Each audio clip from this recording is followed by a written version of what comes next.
Good morning students. Welcome to all in online classes for social science. We are discussing about chapter The Rise of Small Kingdoms in North India, and we have already discussed one by one all topics of this chapter. Today we are going to discuss this chapter once again in brief so that you can easily understand this chapter. Now let us start. As you know, after the death of Harshvardhan in AD 647, his empire broke into a number of small kingdoms due to the miserable economic condition and lack of proper administration by his weak successors. Is it clear? Due to the miserable economic condition and lack of proper administration by his weak successor, this was a period of political instability in North India. Three powerful kingdoms arose between 750 CE to 1000 CE out of the ruins of Harsha's empire, and hence this period is known as the Age of Three Empire. What is called this period? The Age of Three Empire.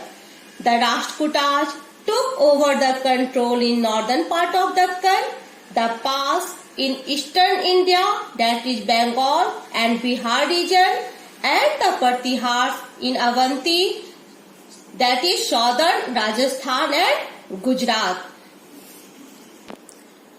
Before starting these three empires, first we will know about what is the main causes of origin of the new kingdoms.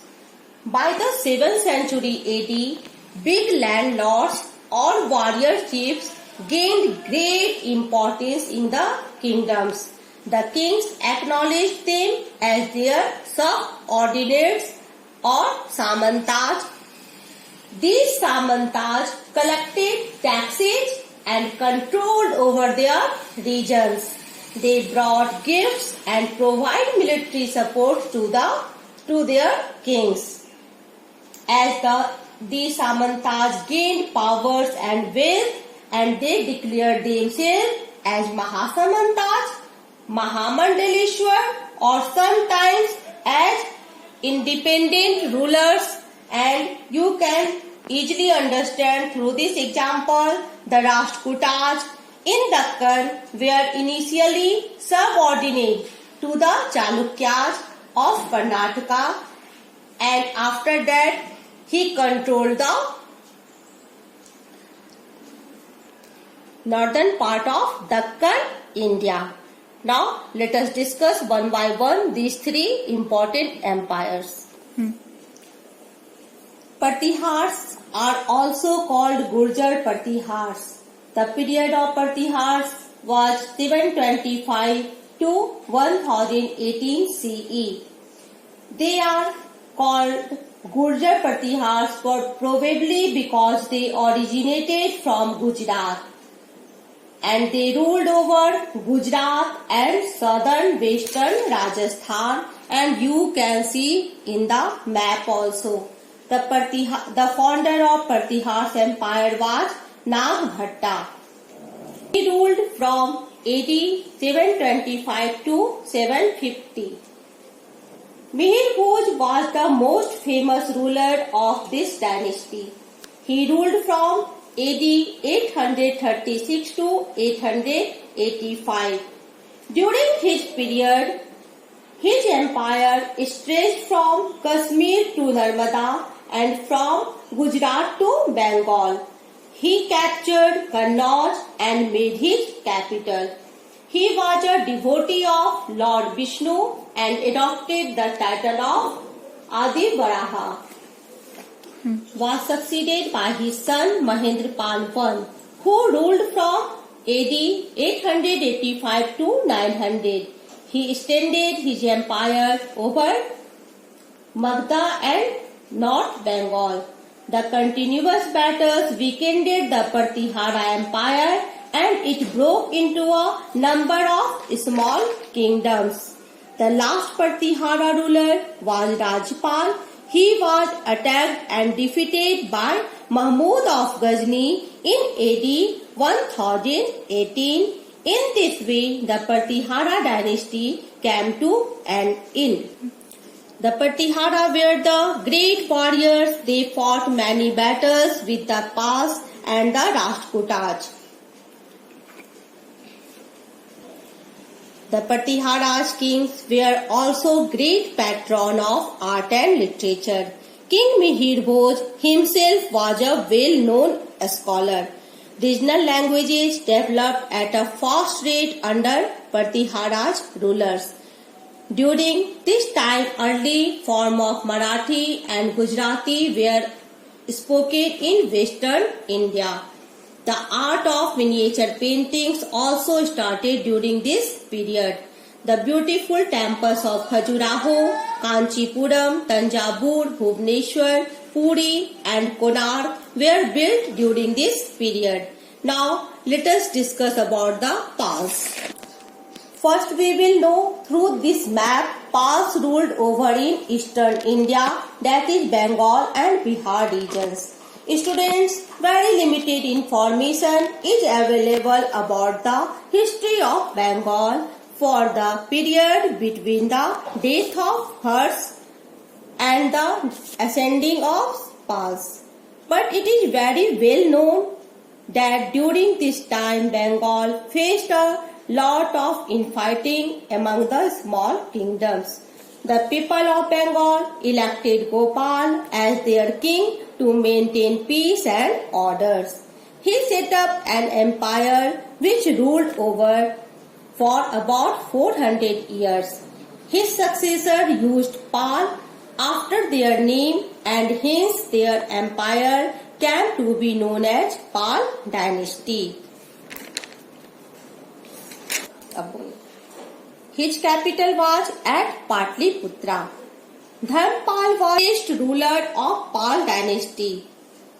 His son Devpal extended the Pal empire and also defeated the Huns.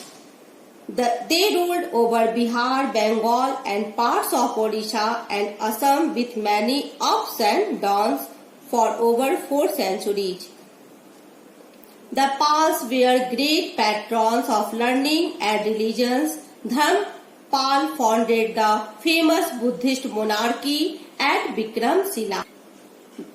Vikramshila University became second only to Nalanda University in fame as a center for higher learning. During the Pal reign, the fame of Nalanda University spread all over the world. The Pal rulers were the followers of Buddhism. Many scholars were sent to distant countries to spread Buddhism. Now we will discuss about third important kingdom, that was the Rashtrakutas. The period of Rashtrakutas was AD 753 to 973. When the Gurjar Pratihara were ruling over northern and western India and the Pals over eastern India, the Deccan was being ruled by Rashtrakutas. They established the most powerful empire in northern Deccan in 753 CE. They were initially subordinates to the Chalukyas of Karnataka. In AD 753, Danti Durga was a Rashtrakuta chief, declared independence from his Chalukya overlord. He was not Kshatriya, so he performed a ritual called Hiranyagarbha. It means the golden bomb, with the help of Brahmins to become a Kshatriya king. In the way, Danti Barman, also known as Danti Durga, became the founder of this dynasty. His capital was at Manikhet near modern Solapur in Maharashtra.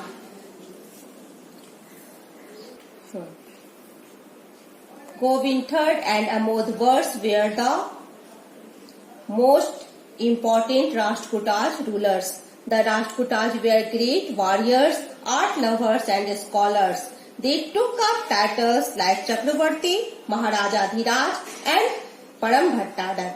They maintained huge armies and encouraged trade for the prosperity of the people. Rashtrakutas followed Jainism but also patronized Buddhism, Hinduism and Muslims. Rashtrakutas rulers were great patrons of art and learning. Their rule saw the flourishing of regional literature. Rock-cut temples of Ellora belonging to Hindu, Buddhist and Jain sects are a proof of the religious tolerance of Rashtrakutas. King Amodvars himself was a great lover of Sanskrit. He wrote Kabir Marga, one of the earliest works in Kannada poetry. Now, we will discuss why these three kingdoms are very important in early medieval India. We will discuss first the tripartite struggle. The ruler belonging to the Gurjar Pratihars, Pals and Rashtrakuta dynasties often fought for control over Kannauj. We have already discussed in previous class that these all dynasties always fought each other to control each other lands, and Kannauj on that time Kannauj was a symbol of sovereignty. It was well situated in the northern plains, therefore whoever captured Kannauj could control the Ganga valley. Since there were three parties in this long-drawn conflict, historians describe it as the tripartite struggle. These three kingdoms were almost equal in strength, so the victory of one king over the other didn't last very long.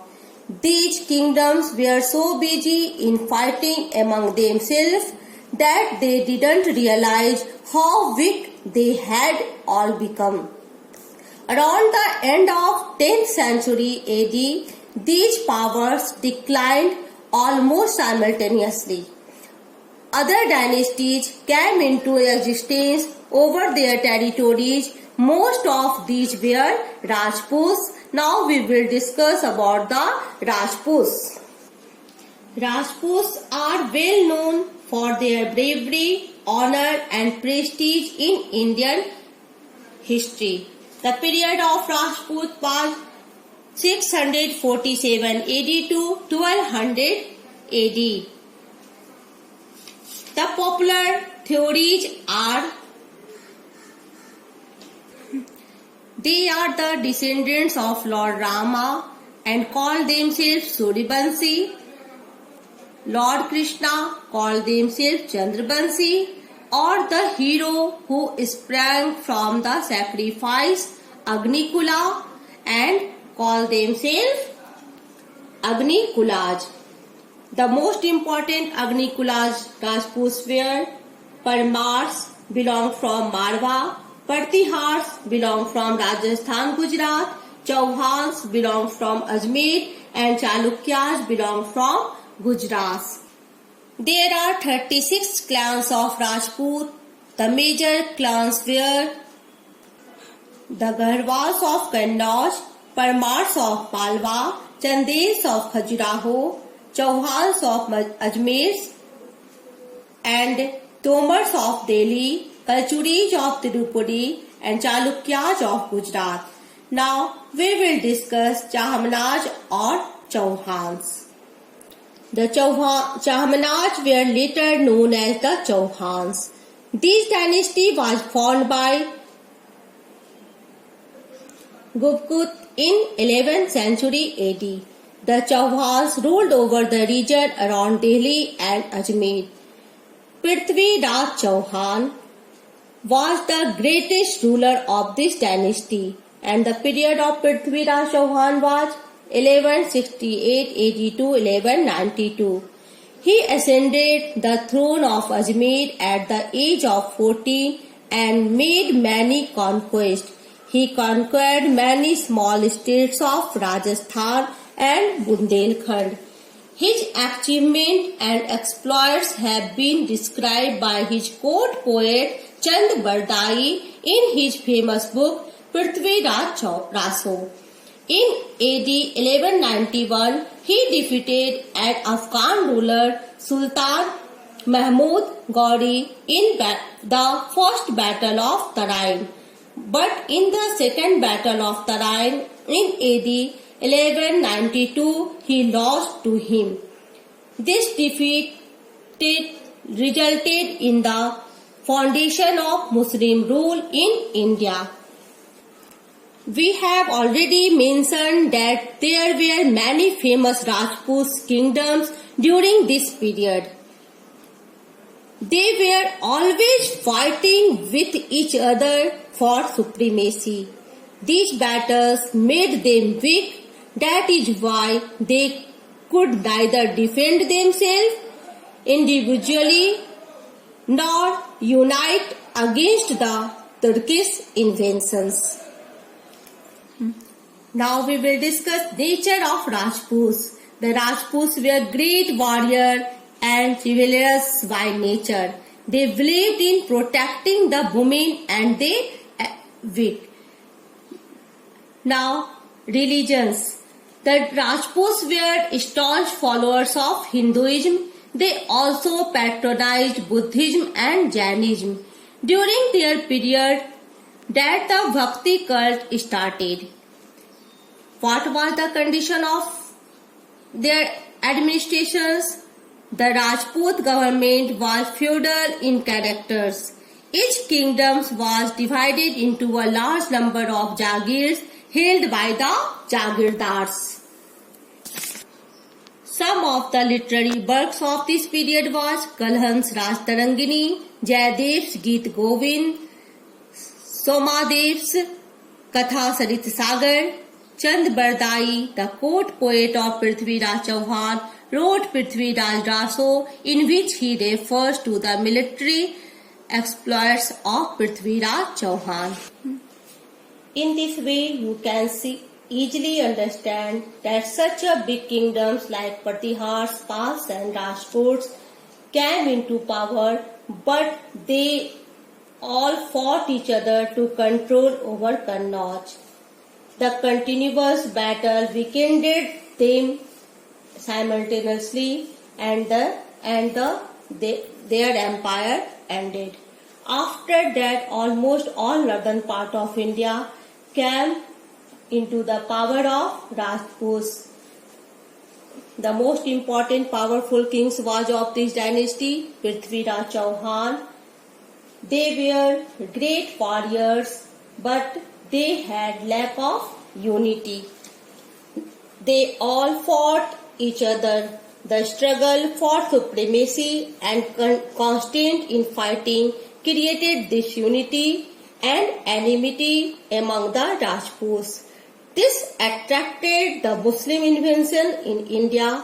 The Rajputs failed to join hands with each other to defend India from Arab invasions. Thank you and have a nice day.